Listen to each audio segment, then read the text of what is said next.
আপনি এইখানে? আমি কি সত্যি দেখতেছি? আপনি সত্যিই দেখছেন আমি এসেছি। আমার কাছে? আমার মাথায় তো কিছু ধরতেছে না। সমস্যা নেই, আমি ধরিয়ে দিচ্ছি। আপনার দুইটা কিডনির দাম কত?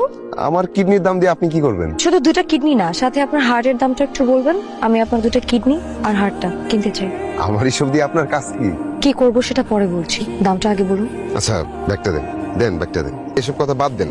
আপনি আমার গ্রামে আসছেন, আপনি আমাদের অতিথি। চলেন বাড়ির দিকে চলেন। মিস্টার রতন, আপনাকে আমার খুব পছন্দ হয়েছে। আপনি চলে আসার পর আমার মনটা ভীষণ খারাপ ছিল। আমি খুব ভেবেচিন্তে একটা সিদ্ধান্ত নিয়েছি।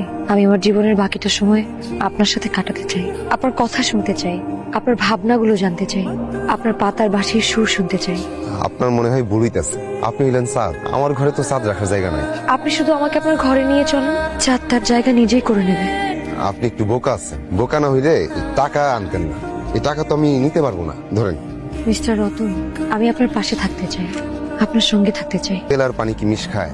খায় না। আমি তো তেল না, আর আপনিও তো পানি না। আমি একজন মানুষ, আর আপনি একজন ভালো মনের মানুষ। আপনার এই সিদ্ধান্তে কি আপনার বাপ মায়ের মত আছে?